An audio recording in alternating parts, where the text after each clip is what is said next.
welcome back. My name's Diana. This is my channel Bookish Di, and today I am doing the second part of 12 books recommended to me by 12 friends. So in case you missed it, earlier this year I did the first part of this project where I had late last year I asked 12 different friends to recommend me a book that they think I should read, and I read 4 books from that. I read The Last Watch by J.S. which was recommended to me by Renee. I read The Starless Sea, which was recommended to me by my IRL friend Rachel.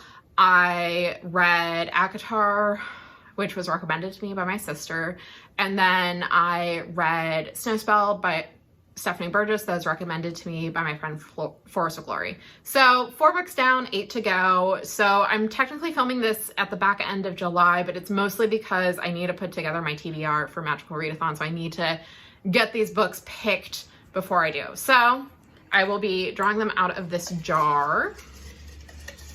And first one up. Okay, the first one is The Lord of Stariel by AJ Lancaster, and this was recommended to me by Kelsey at the Fancy Hat Lady Reads. So this one I think I'm gonna end up having to buy because it is a Kindle Unlimited book last I checked, so I don't think my library will have it, but yeah. Okay, next up. Okay, next I have The Midnight Bargain by C.L. Polk, and this was recommended to me by Rhea, and this one I actually do own, so the year of C.L. Polk will continue. If you haven't seen, I did read a bunch of C.L. Polk earlier this year. Yeah, so, all right, book number 3. Okay, well, I guess this is fortunate because Hugo reading is coming up. It is A Deadly Education by Naomi Novik, and this is recommended to me by my friend Adri from Nords of a Feather, and I actually tried reading this the year it came out and I bounced off of it, and I'm gonna be honest, my intent to read the series had cratered since Naomi Novik keeps refusing to recuse herself from the Lodestar, even after winning last year, but she's up for best series, and I am gonna, if I could finish ACOTAR, I think I can finish A Deadly Education. Let's put it that way. All right, last one.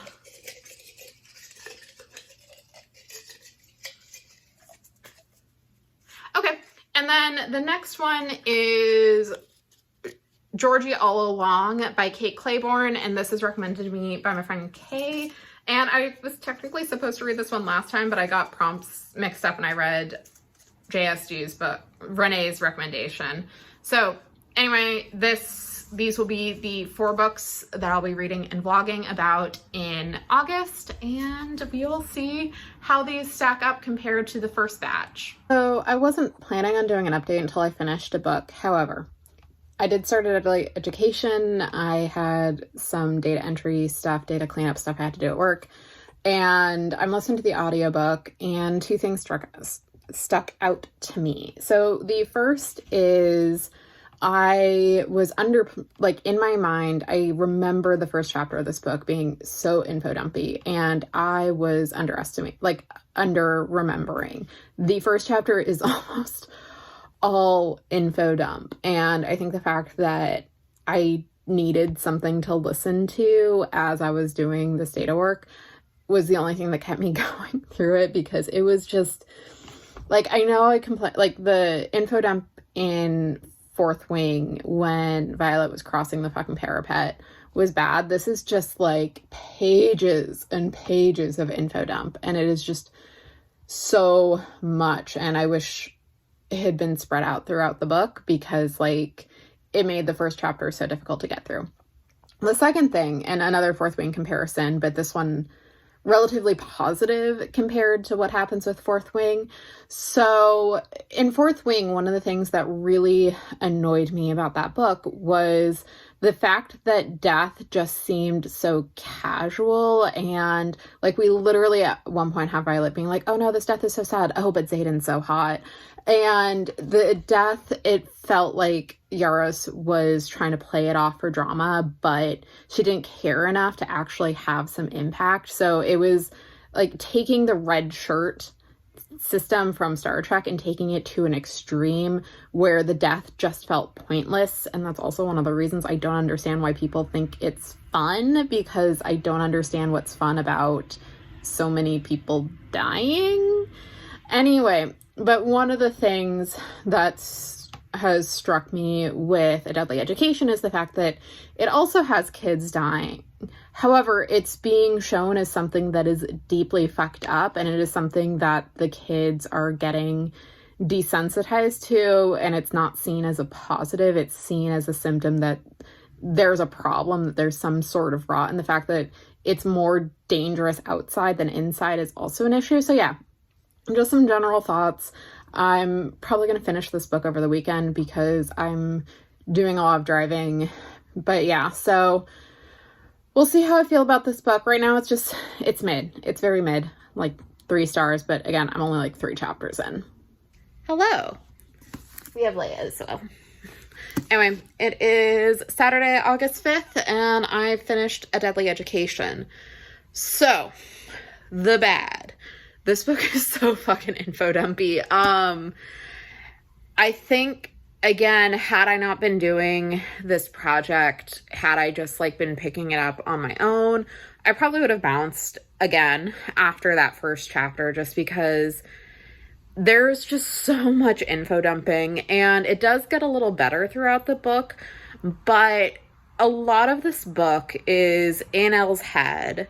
So our main character, Elle Higgins, and because so much of it is in her head, she's explaining the world to us because, you know, she's trapped in this school, and so so I guess the idea is, if we're going to get any sense of what it's like to be a wizard or a magic user outside of the school, Elle has to explain it to us. So it's incredibly info dumpy, and it gets really old really quickly. I also want to mention the representation / diversity issue, because this was something, hey buddy, that came up when this book was first published. So the premise of this book, and I realize I don't know if I said it, is our main character, Galadriel Elle Higgins, is this half Indian, half Welsh teenager who has this affinity for very destructive magic. And because of that, she keeps strict control over how she gets her powers, what types of powers she uses. And she's very much trying not to give in to like her innate affinity for mayhem and destruction. The school that she goes to, the Scholomance, has kids from around the world. And while I think what Naomi Novik is doing is she's trying to kind of interpret the magic school that we became familiar with through Harry Potter and make it more global. The problem is that a lot of the diversity and a lot of the representation feels very surface level. So we don't really hear about Adia and Lou, who are 2 of Elle's friends, like, you know, we don't know what their life is like. We don't know, you know, what their family traditions are.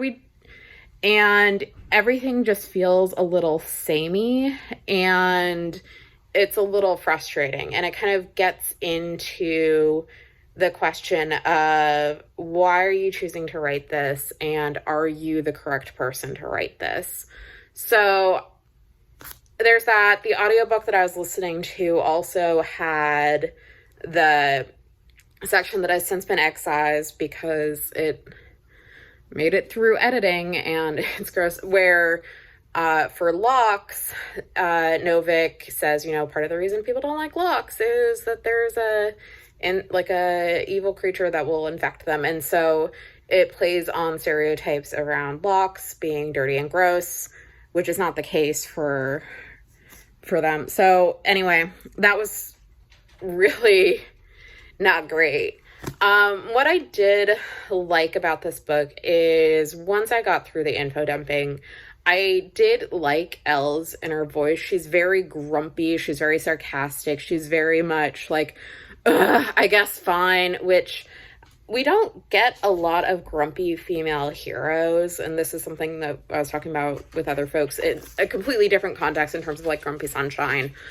And the fact that with Grumpy Sunshine, it's normally the dude who's grumpy and the woman is all nice and sunshine. So it is refreshing to get a grumpy female character and someone who, like, she's very much a jerk with a heart of gold, which is a trope I do really enjoy. And again, I especially like it when we get a female version of it. The other thing I liked about this book is seeing Elle have this realization that the system that she had been trying to force herself in is fundamentally fucked up and elitist, and she realizes that that's not something that she wants to be a part of. She doesn't want to be part of these enclaves, which are essentially collections of magicians that are very privileged, and they have all these extra benefits in the Scholomance and outside of the Scholomance. And she realizes that despite, you know, saying that, oh, she's going to join one to kind of piss off her mom, that she doesn't actually want it. So I really liked that realization as well. I will say the final part of this book, like the final chapter, made me very intrigued for book 2. So good job, Naomi Novik. In terms of like the YA to adult thing, I do want to address this because this book was fucking nominated for a Lodestar. The sequel fucking won the Lodestar. Book 3 is nominated for the fucking Lodestar. I think part of the reason I think this is an adult book, although an adult book with crossover appeal, is this book is so internally focused, and there's so much that we're just dealing in Elle's head, and there are times that does drag. I think the pacing is more of an adult book. I think that kind of structure is more aligned with adult books than it is teenagers or like a YA book. So like I said, I do think there is crossover appeal, but I think because the editor is in an adult imprint, it was fundamentally edited for adults, not for teenagers. So again, Naomi, it is on site for the Lodestar. So overall, I would give this a 3.25. I am going to continue in the series because it is nominated for Best Series. So I do have the audiobook for The Last Graduate checked out. I don't think I'm getting to it this month because I have Magical Readathon. I have other books for this project. But so yeah, Audrey, I have finished this book. I didn't DNF it. And because I got through ACOTAR, I could get through this info dumping.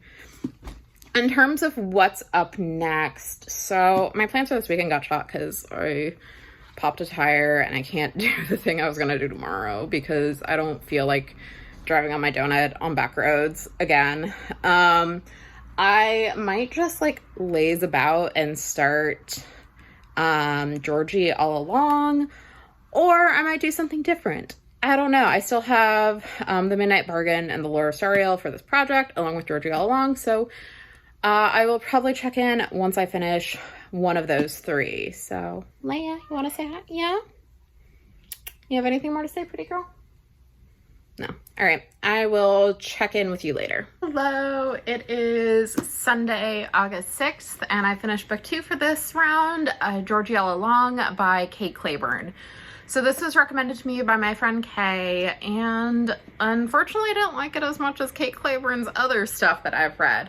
So this book is about a woman named Georgie, and she's returning home to small town in Virginia near the Chesapeake Bay.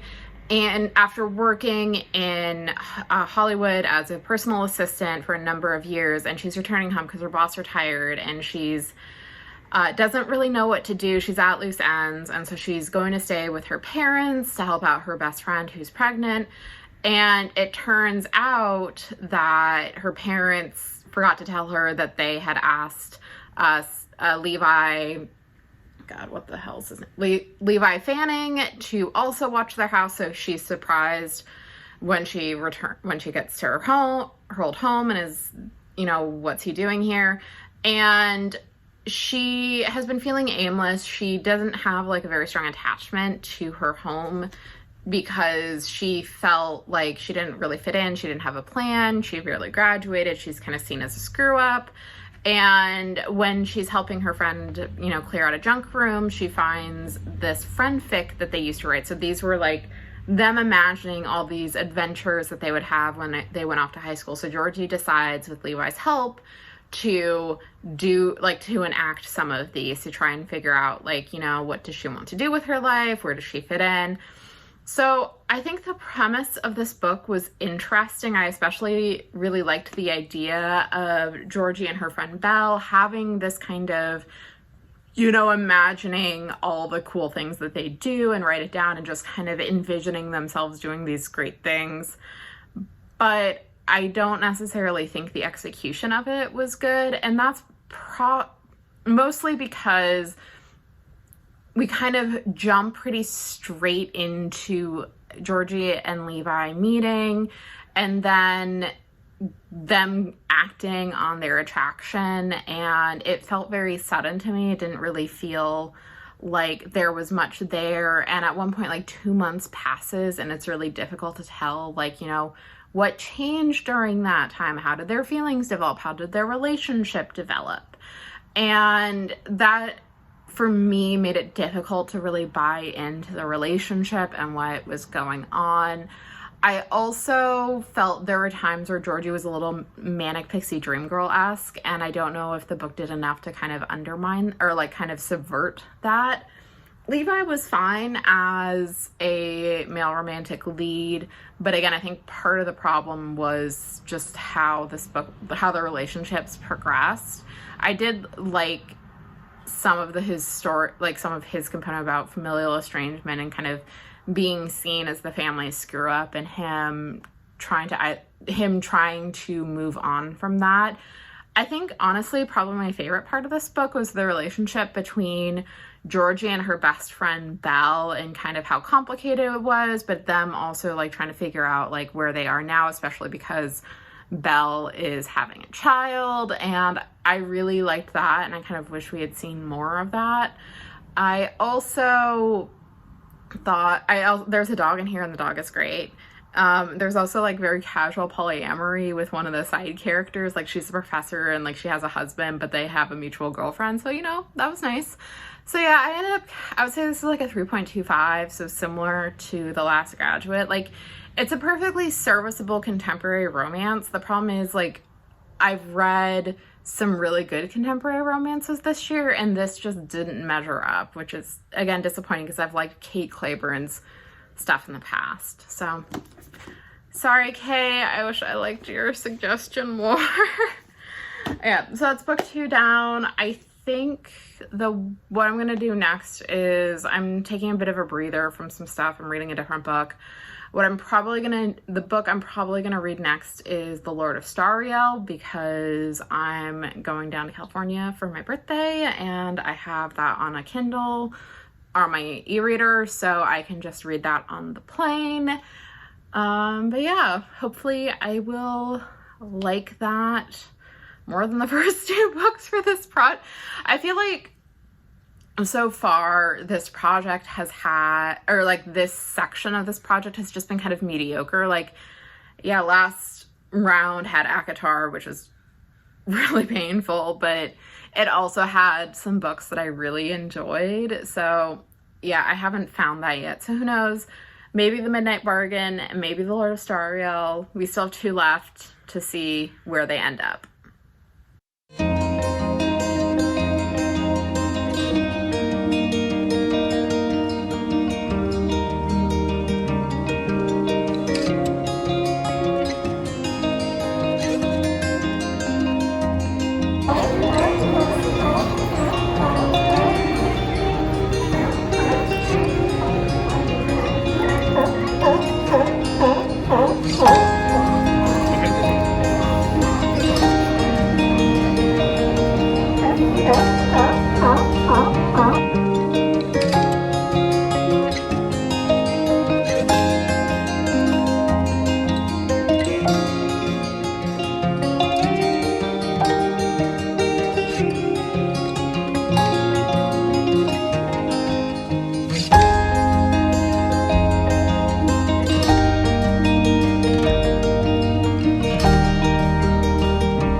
everyone, it is Sunday, August 13th, and I'm doing a quick update as to what's going on. You'll notice where I am is a little bit different. I'm currently in California at my grandparents' house. I came down for my birthday, which was on Thursday, and overall had a pretty nice visit. We went whale watching on Saturday yesterday, and it was great. We saw a ton of humpbacks. It's humpback season in Monterey Bay. I may have some footage if I can figure out how to do B-roll correctly.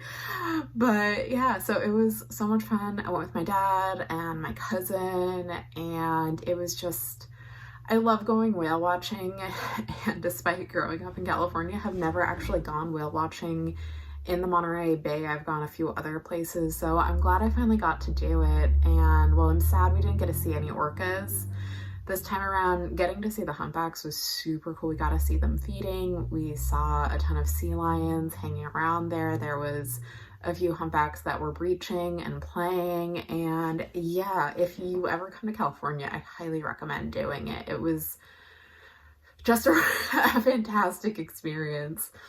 And then today, I got some money for my birthday, and I went book shopping at Bookshop Santa Cruz, and I just want to do a little mini haul.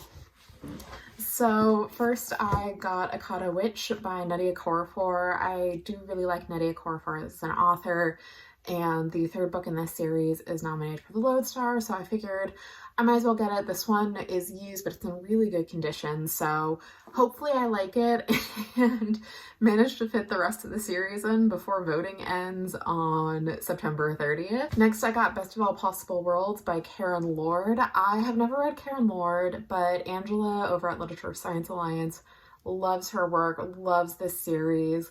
And I was just browsing the science fiction fantasy section and saw that they had the re-release and decided to get it. I do think the new cover is really, really pretty, and hopefully I like this.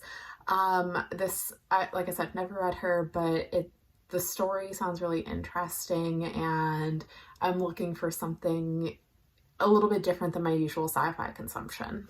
Speaking of sci-fi, I also picked up The Blighted Stars by Megan O'Keefe. This is the first in a new series, and I'm currently reading Megan O'Keefe's Protectorate series, and I'm enjoying it, and I figured I might as well get this to support the author. The synopsis sounds like something I would really like, and I also know that the sequel is coming out pretty soon, actually. The entire series is already written, so I think the books will be coming out in pretty quick succession. So hopefully I can get around to this and see if this is something I enjoy. Then I also picked up The Last Canto of the Dead by Daniel Jose Older. This is the second book in the Outlaw Saints series, and I've yet to read the first one, Ballad and Dagger. However, I really love Daniel Jose Older's writing, and I think he's just a fantastic author who does really good character work and really great world building. So I'm pretty sure I'm going to enjoy the first book, and I figured might as well pick up the second. And then last but not least, another author who I very much love is Silver Nitrate by Silvia Moreno Garcia. This is her new book. It's horror. It's set in Mexico City in the 1990s, and it centers on the Mexican film industry and Nazi occultism. And I know Silvia Moreno Garcia's writing isn't for everyone, but I really enjoy her work, her characters, her prose, and I also really enjoy how she kind of bounces around and always does something very different than what she previously did. So I think this is I'm gonna save this for October for spooky season, but I think this is going to be one that I end up really enjoying. So I didn't just go whale watching and buy books. I did finish a book on my TBR for this project. I finished The Lord of Sariel by A.J. Lancaster. This is a fantasy romance set in a world that's very similar to 1910s 1920s England, and our main character is Hedda. She's the daughter of the Lord of Sariel, and her father has just died, and so she's returning home for the first time in 6 or 7 years after running away so she could study magic. And she's been working as an illusionist in the theater, which is, does have it is seen as something not appropriate for a lady of her stature. But she's going home for her father's funeral and for the choosing for who will be the next Lord of Stariel. And when she gets home, things get complicated very quickly. And that includes the fact that she ends up becoming the Lord of Stariel, and she needs to figure out what's going on, why was she chosen, how does this affect her relationships with her family, specifically her brother and her cousin Jack, as well as navigating her increasingly complicated relationship with the head butler of the estate, Wynne. So I enjoyed this. This isn't, I wouldn't say, a perfect book. I think there's some things that I had questions about, and things that how I feel about it will depend on how it plays out in future books, specifically Hedda's relationship with Wynne, because it is a boss-employee romance, and Wynne, if I remember correctly, is described as a man of color, which kind of adds some there is a racial element to that, but there's also the fact that we find out things about Wynne that complicates that. So just a heads up involving that. But in terms of what I did like, I really liked Hedda as a main character. She's someone who, even though she finds herself in a situation she doesn't really expect to be in, tries to do her best and do what needs to be done and not just shirk her duties. I really liked how practical she was. I also really enjoyed the family dynamics that we see in this book. So you don't just have Hedda and her brother, but you also have her relationship with her stepmother, her grandmother, her half-siblings, her cousin Jack. Yeah, so I do think that because it is a series where we have 3 more books that I think are going to be resolving Hedda and Wynne's story, that there are certain things that I might have expected to be wrapped up in this book that weren't, that are carrying over. So just be aware of that. This isn't like a self-contained book. It is the first of the series, but it did intrigue me enough where I would definitely be interested in reading more. I did enjoy this more than Georgie All Along or A Deadly Education, so thank you, Kelsey, for that. Overall, I would give this a 3.75 out of 5 stars, and like I said, I'm definitely considering picking up the next book in the series to see what happens next and what shenanigans Hedda gets into. So I'm heading home tomorrow. The last book that I have for this project is The Midnight Bargain by C.L. Polk. So I will hopefully be finishing that in the next week or so and wrapping up this vlog. So yeah, I will chat with you once I'm done with that and once I'm ready to wrap up. The laying on the couch updates return because until just a few seconds ago I had a cat on me and I didn't feel like moving. So I finished the last book of this particular round, The Midnight Bargain by C.L. Polk, and it is an excellent book that I don't know if I ever want to read again. So this book is set in like a Regency, early Victorian, I would say, time period. It's set in, I think that it's like England, so it's called Chaseland. And in this world, there is magic, and the men can join a chapter house and bind themselves to a greater spirit and learn high magic, where the women who have sorceress talent, once they're married, they get a collar put on them that means that they can't access their magic. And they only get the collar removed once they are past their childbearing years. So our main character, Beatrice, is someone who has a lot of talent for sorcery, and she's like upper middle class, I would say. And she is going for her bargaining season. So basically when she gets to enter the marriage market, but she doesn't want to get married because she loves magic and she just wants to be a magician. But her father is pretty broke and has staked the family's well-being on her having a good bargaining season. And so she's like, okay, well, I need to bind to a greater spirit before I get married so I can like help my father as an assistant and all of that. So she's trying to find these secret grimoires, and she meets this other young woman, Isabella Levon. Hi, buddy. You gonna come say hi? Luke just joined. Oh, there he is. Say hi. I got told by Caitlin that you weren't in my videos enough. So here you are. Anyway, so Isabella is another young woman who is from another country, who her mother wants her to get married to some trade alliance, and Isabella doesn't want to get married and is also trying to find a way to ally herself the spirit. And so she and Beatrice make an agreement to help each other, and there are complications when Beatrice falls in love with Isabella's sister Ianthe. And yes, I was cracking up because this came out the year after Gideon, and so for me, Ianthe brings up to mind a terrible human being, but this Ianthe is a dreamboat. Anyway, and yeah, so Beatrice is trying to, you know, not ruin her family, stay true to her values, and bond with a spirit. So this book, like, this year has been the year of C.L. Polk, and hey, buddy, for me. And like the other ones, this one was excellent, but it was also like at times verging on a horror story. And by that, I mean that Polk does not downplay how horrific the premise that they've set up in, namely the collars. At various points, Beatrice has a collar put on her, and the way it disconnects her from the world around her is pretty horrific.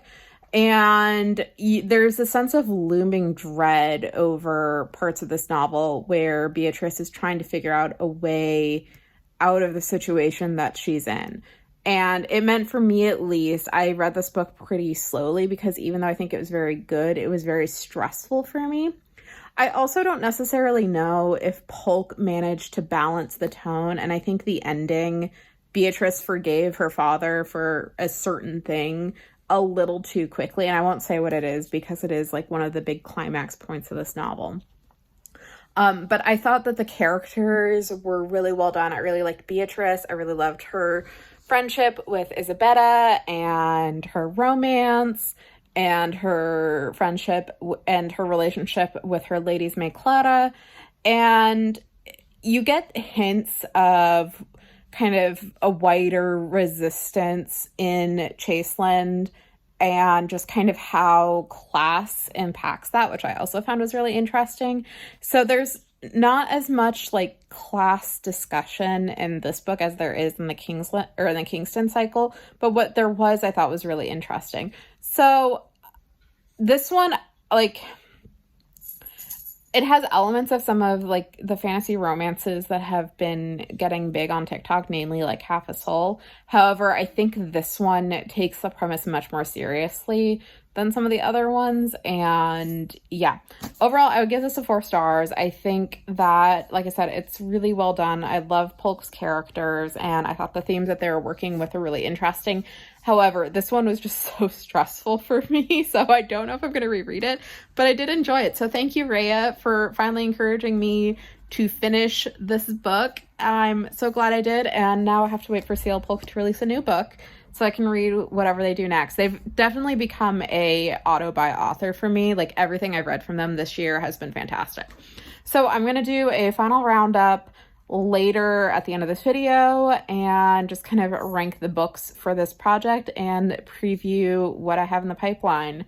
But yeah, this was I can't say it was fun because it wasn't, but yeah, I liked it. All right, we are wrapping this up. This is the last day of the month. I didn't mean to put this off as long as I did, but life happened. Anyway, so I finished the 4 books. Overall, I would say that it started mid, but it picked up towards the end with me reading the best book of the bunch right at the end. Although it was like, you just saw the update. It was stressful, super stressful for me. So anyway, if I was going to rank these books, I'm so sorry, Kay. Georgie All Along would be number 4. It was a 3.5, so it wasn't a bad book. But the longer I go from when I read it, the less I remember. Like, there's nothing that really sticks in my head the way that there are certain events from other Kate Clayborn books that I've read. So I would say in terms of impact, it's definitely the bottom rank of the 4 books that I read. Next, I would say Deadly Education by Naomi Novik. So as I mentioned in the update, this is a large, like, part of the reason I rated it relatively low is it's just so info dumpy. Like, I cannot emphasize enough how much of an info dump this book is, but it did get me to read the entire series in the span of like 3 weeks. Like, I literally, like you saw the update, I said I checked out The Last Graduate. I meant to read that in September. I did not. I read it mid-August, and then I immediately went and listened to The Golden Enclave, so the final book in the series, and I do have a review coming out. I don't know when exactly it's going to land, but I've filmed it. I need to edit it. But yeah, I ended up overall enjoying the series. So even though this individual book is ranked, you know, relatively low compared to the other books I've read this month, I will say it did lead me to some other books that I enjoyed. So another 3.25 for Deadly Education. Second from the top is The Lord of Stariel by A.K. Lancaster. This was just, it was fun. I really liked the characters. I thought the world setup was interesting.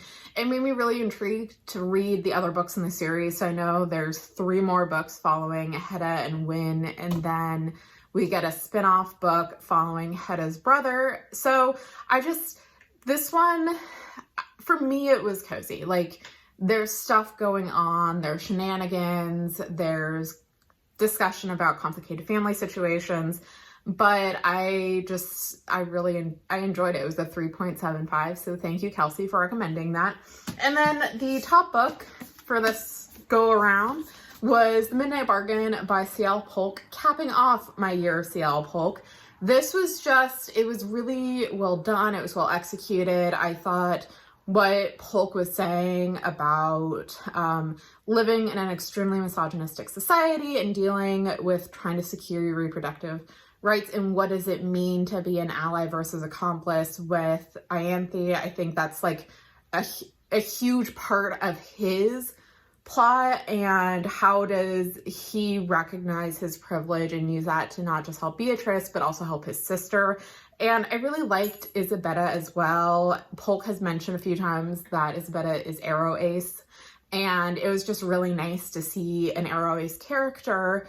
You know, she's dealing again with this incredibly misogynistic society, but find accomplices to, you know, be true to herself and do what she wants to do in this society. So this, I think, after I've sat with it, I would say this is a 4.25. Again, I don't think I want to reread it because it was just so stressful, but it was good. I liked it. So that's part 2 of this. I have 4 more books.